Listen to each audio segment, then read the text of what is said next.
इयत्ता 9वी अर्थनियोजन हे प्रकरण तुम्हाला अवघड जाते का? तर आजचा व्हिडिओ तुमच्यासाठी. आजच्या व्हिडिओमध्ये आपण सराव संच 6.2 पूर्ण सोडवून देणार आहे. त्यामुळे व्हिडिओ शेवटपर्यंत नक्की बघा.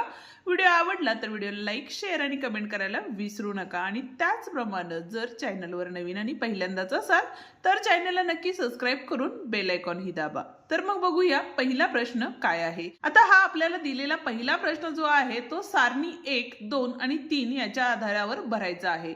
आणि हा प्रश्न तुम्हाला सोडवून हवा आहे का? आणि सारणी ज्या आहेत त्या 1, 2 आणि 3 त्याचं एक्सप्लेनेशन तुम्हाला हवं आहे का? ते मला कमेंटमध्ये नक्की सांगा.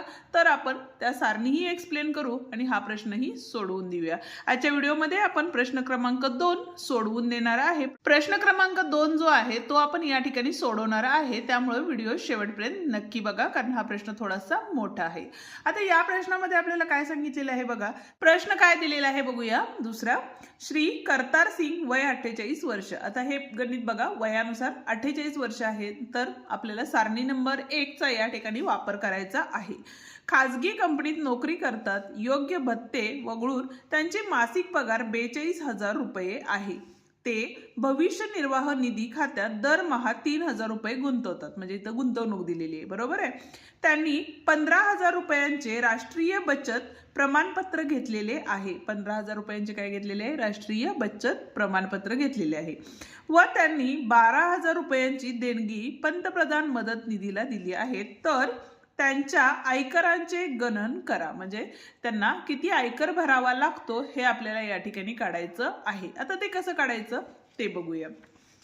आता या ठिकाणी बघा, पहिली गोष्ट म्हणजे पहिल्यांदा आपल्याला काय सांगितलेलं आहे, तर मासिक पगार जो दिलेला आहे तो किती दिलेला आहे? 42,000 दिलेला आहे, बरोबर आहे. आता ते कोणते कोणते त्या पगारातून गोष्टी करतात तर बघा, एक तर पहिलं एका महिन्याचा पगार या ठिकाणी आपल्याला दिलेला आहे. म्हणजेच 1 वर्षाचा पगार काढायचा झाला तर म्हणजेच वार्षिक उत्पन्न पहिल्यांदा काढून घ्यावं लागेल. म्हणून आपण काय घेतलं?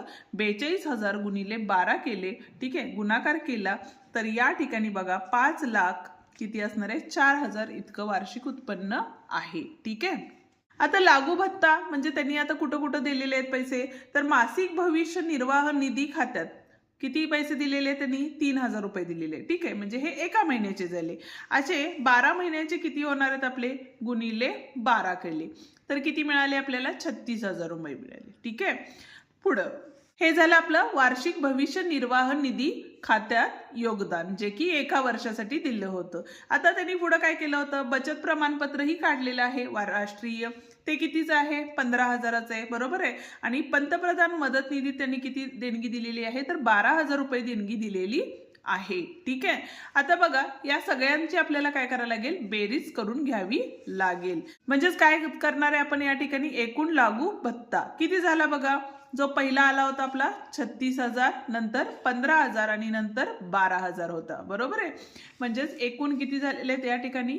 तर 63,000 रुपये भत्ता त्यांना भरावा लागणार आहे. आता हा भत्ता आपण काय करणार आहे? एकूण जो वार्षिक उत्पन्न आहे त्यातून वजा करणार आहे. ठीक आहे. म्हणजेच काय होणार आहे? तर या ठिकाणी बघा, एकूण करपात्र उत्पन्न म्हणजेच काय असतं? तर एकूण वार्षिक उत्पन्नातून एकूण लागू उत्पन्न भत्ता वजा केला तर आपल्याला काय मिळतं? तर करपात्र उत्पन्न या ठिकाणी मिळतं. म्हणजे या पगारावर आपल्याला काय करायचं आहे? तर आयकर भरायचा असतो. ठीक आहे. आता एकतर वय त्यांचं किती सांगितलं होतं? 48 वर्ष, बरोबर आहे. मग 48 वर्ष म्हणजे सारणी नंबर 1 नुसार आपल्याला या ठिकाणी किती कर भरावा लागणार आहे हे आपल्याला काढायचं आहे. ठीक आहे.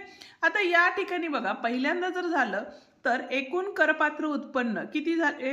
तर 2,50,000 ते किती आहे? 5 लाख या टप्प्यात आलेलं आहे, बरोबर आहे. म्हणजेच आता पुढे काय काय प्रोसेस आहे ती बघूया आपण. तर त्या हिशोबाने जर केलं तर आयकर भरताना आपल्याला कर उत्पन्न वजा काय असतं? तर 2,50,000. म्हणजे या रकमेतून आपल्याला काय करायला लागतील? म्हणजेच आपल्याला काय करायला लागेल? ह्या रकमेतून काय करायला लागेल? 2,50,000 रुपये वजा करावे लागतील आणि त्याच्या 5% आपल्याला आयकर भरावा लागणार आहे. ठीक आहे. मग आता काय केली? या दोघांची वजाबाकी केली. म्हणजेच किती आले बघा? 1,91,000 इतकी रक्कम आलेली आहे. आणि गुणिले 5/100 होते. खालच्या 2 शून्याला वरचे 2 शून्य निघून गेले. या दोघांचा गुणाकार केला म्हणजे 9,550 रुपये आयकर त्यांना भरावा लागणार आहे. ठीक आहे, आता आपण काय काढला तर आयकर काढला, बरोबर आहे. आता आयकरावर आधारित आपण काय करायचंय तर शिक्षण उपकर काढायचंय. तो किती असतो तर आयकराच्या 2% असतो. आयकर किती आला होता आपला तर 9,550 आला होता. त्याला गुणिले 2/100 केले. या ठिकाणी बघा या शून्याला ही शून्य गेली, 5 ने भाग घालवला किंवा बे के बे, बे पंचे 10, 5 एके 5, 5 एके 5, बरोबर. त्याच्यानंतर इथे राहिले 4, 5 9 45, 5 एके 5. आता बघा हे किती आला आपला 191 आला, बरोबर आहे. आता त्याच्यानंतर असतो तो काय असतो आपला माध्यमिक व उच्च शिक्षण उपकर असतो. ठीक आहे, तो काय असतो तर आयकराच्या 1% असतो. ठीक आहे, म्हणजेच काय झालं 1/100 गुणिले आयकर किती होता आपला तर 9,550 होता. परत एकदा या शून्याला ही शून्य गेली. आता या ठिकाणी बघा भागाकारात 10 आल्यामुळं आपण काय करणार आहे पाठीमागून एक संख्येनंतर दशांशानं दिलेलं आहे, पण हा शून्य एक्स्ट्राचा आपण लिहू शकतो.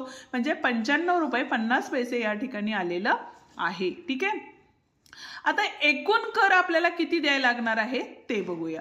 आताच आपण काय केलं आयकर काढला, त्याच्यानंतर शिक्षण उपकर काढला आणि माध्यमिक काय केला उच्च शिक्षण उपकर सुद्धा काढलेला आहे.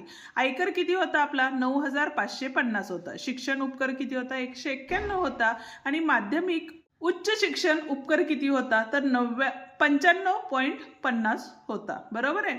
या सगळ्यांची बेरीज केली तर 9,836 रुपये 50 पैसे या ठिकाणी काय झालेले आपल्याला आयकर झालेला आहे.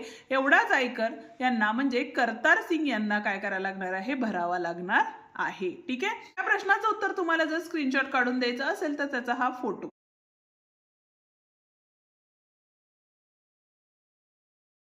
या ठिकाणी आपला हा व्हिडिओ संपतो. आजचा व्हिडिओ तुम्हाला कसा वाटला ते कमेंट करून मला नक्की सांगा. व्हिडिओ आवडला असेल तर व्हिडिओला लाईक शेअर आणि कमेंट करायला विसरू नका.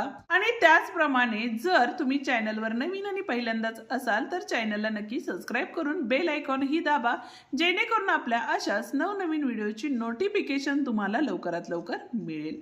आणि जर तुम्हाला त्या सारणीचे एक्सप्लेनेशन हवे असेल तर मला कमेंटमध्ये नक्की सांगा. आपल्या चॅनलवरती बाकीचेही व्हिडिओ आपण अपलोड केलेले आहेत बाकीच्या प्रकरणांचे, तेही तुम्ही एकदा बघून घ्या. त्याची लिंक खाली डिस्क्रिप्शनमध्ये दिलेली आहे. धन्यवाद.